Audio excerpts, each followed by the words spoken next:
ସମସ୍ତଙ୍କୁ ଓଁ ସାଇରାମ। ଆଶା କରୁଛି ଭଗବାନଙ୍କ କୃପାରୁ ସମସ୍ତେ ବହୁତ ଭଲ ଭାବରେ ଥିବେ। ଚାଲନ୍ତୁ ଆଜି ଦେଖିବା କିଛି ରାସ୍ତାର ଦୃଶ୍ୟ, ତା ସାଙ୍ଗରେ ଆଜିର ଅନୁଚିନ୍ତା।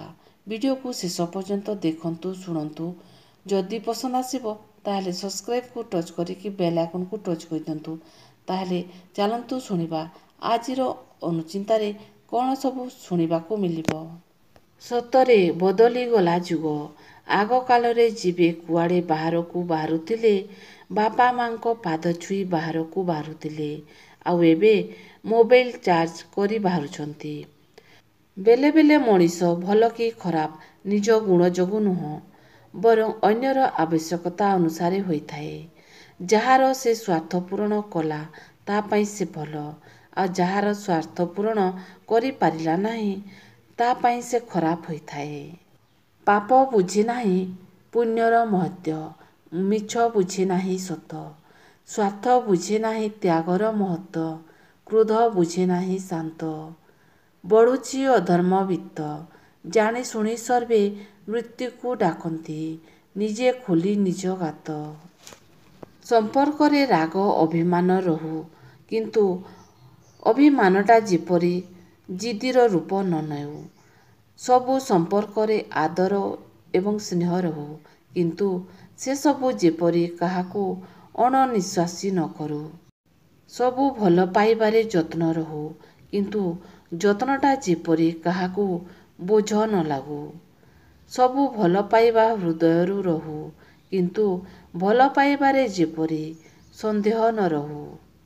ନିଜର ଶତ୍ରୁ ବନେଇବା ପାଇଁ ଝଗଡ଼ା କରିବା ଆବଶ୍ୟକ ନାହିଁ। କେବଳ ନିଜ ଅଧିକାର ଆଉ ଅପ୍ରିୟ ସତ କଥା କହିକି ଦେଖନ୍ତୁ। ଦେଖିବେ ପର ଅପେକ୍ଷା ନିଜର କେହି ନା କେହି ତମର ଶତ୍ରୁ ହୋଇଯିବେ। ପ୍ରଶଂସାରେ ତରଳି ଯିବେ ନାହିଁ, କ୍ରୋଧରେ ଈର୍ଷାନ୍ୱିତ ହେବେ ନାହିଁ, ସମାଲୋଚନାରେ ଭାଙ୍ଗି ଯିବେ ନାହିଁ, ଆଉ ଲୋକଙ୍କ କଥାରେ ପଛେଇ ଯିବେ ନାହିଁ।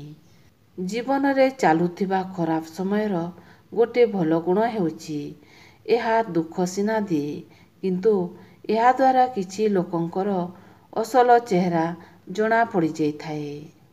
ସମୟ ସମୟରେ ଯିଏ ଆଦୌ କଥାବାର୍ତ୍ତା କରିବା ପାଇଁ ପସନ୍ଦ କରନ୍ତି ନାହିଁ, ସେ ନିଜ ନିଜ ସମସ୍ୟାର ସମାଧାନର ରାସ୍ତା ଖୋଜିବାକୁ ଚାହିଁଥାନ୍ତି। ଠିକ୍ ସେହିପରି ଯେତେବେଳେ ଗୋଟିଏ ଝିଅ ବିରକ୍ତରେ ଅଛି, ତା ଅସୁବିଧାରେ ଅଛି, ସେ ସମୟରେ ସେ ଚାହାନ୍ତି ଯେ କେହି ତାଙ୍କ ସମସ୍ୟାକୁ ଶୁଣନ୍ତୁ ବା ତାଙ୍କ ସହ କଥା ହୁଅନ୍ତୁ। ଲୁଣ ଭାତ ଖାଇ ଶୋଇଯିବ ପଛେ, କିନ୍ତୁ ନିଜ ଲୋକଙ୍କ ପାଖରେ କେବେ ହାତ ପତେଇବନି, କାହିଁକି ନା ଯେତିକି ଦେବେନି ତାଠାରୁ ଅଧିକ କହିବେ।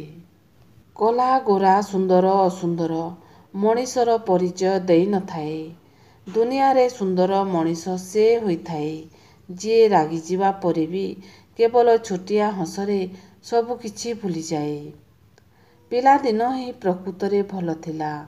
ନା କେହି ନିଜର ହେବାର ନାଟକ କରୁଥିଲେ, ନା କିଛି ସ୍ୱପ୍ନ ଦେଖୁଥିଲେ, ଥିଲା ତ କେବଳ ପିଲାଦିନର ଦୁଷ୍ଟାମି।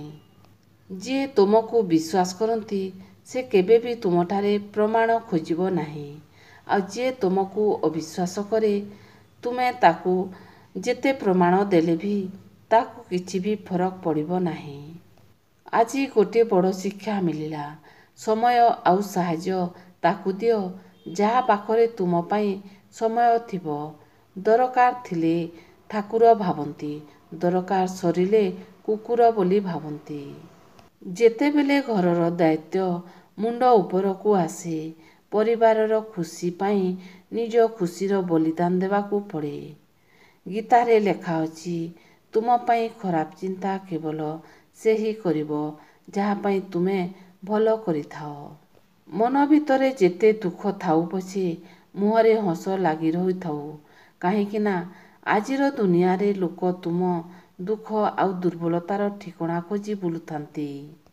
ଜୀବନରେ ଚାଲୁଥିବା ଖରାପ ସମୟର ଗୋଟିଏ ଭଲ ଗୁଣ ହେଉଛି, ଏହା ଦୁଃଖ ସିନା ଦିଏ, କିନ୍ତୁ ଏହାଦ୍ୱାରା କିଛି ଲୋକଙ୍କର ଅସଲ ଚେହେରା ଜଣା ପଡ଼ିଥାଏ।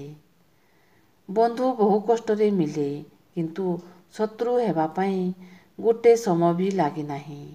ଦରକାର ପଡ଼ିଲେ ସମ୍ପର୍କ ସମାପ୍ତ କରିଦିଅ, ତଥାପି ଅପମାନିତ ସ୍ଥାନକୁ କେବେ ବି ଫେରି ଚାହାନ୍ତୁ ନାହିଁ। ଦୁଃଖରେ ଭଗବାନଙ୍କୁ ସ୍ମରଣ କରିବା ସେମାନଙ୍କ ଅଧିକାର, ଯେଉଁମାନେ ସୁଖ ସମୟରେ ଭଗବାନଙ୍କୁ ଧନ୍ୟବାଦ ଜଣାଇଥାନ୍ତି। ଯଦି ଭଗବାନଙ୍କ ପ୍ରତି ବିଶ୍ୱାସ ଅଛି, ତେବେ ନିଶ୍ଚିତ ରୁହନ୍ତୁ, ପ୍ରତ୍ୟେକ ସମସ୍ୟାର ସମାଧାନ ମଧ୍ୟ ଅଛି। ବହୁତ ଭଲ ଥିଲା ସେହି ପିଲାଦିନ।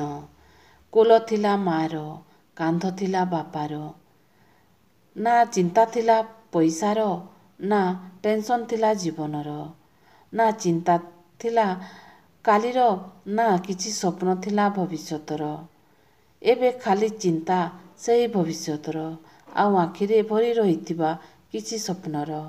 ହେଲେ କର୍ତ୍ତବ୍ୟର ବୋଝ ତଳେ ପୋତି ହୋଇଯାଇଛି ସବୁ କିଛି ସ୍ୱପ୍ନ। ଆଉ ବିତି ଯାଉଛି ଏ ସାରା ଜୀବନ। ସତରେ ଭଲ ଥିଲା ସେହି ପିଲାଦିନ। ଯଦି ଆଜିର ଅନୁଚିନ୍ତା ଏବଂ କିଛି ରାସ୍ତାର ଦୃଶ୍ୟ ଆପଣମାନଙ୍କୁ ଯଦି ପସନ୍ଦ ଆସିଲା, ତାହେଲେ ସବସ୍କ୍ରାଇବ୍କୁ ଟଚ୍ କରିକି ବେଲ୍ ଆଇକନ୍କୁ ଟଚ୍ କରିଦିଅନ୍ତୁ, କାହିଁକିନା ଏହିପରି ଭିଡ଼ିଓ ସବୁ ଆପଣମାନଙ୍କ ପାଖକୁ ପହଞ୍ଚି ପାରିବ। ତାହେଲେ ରହୁଛି। ଓଁ ସାଇରାମ, ଜୟ ସାଇରାମ।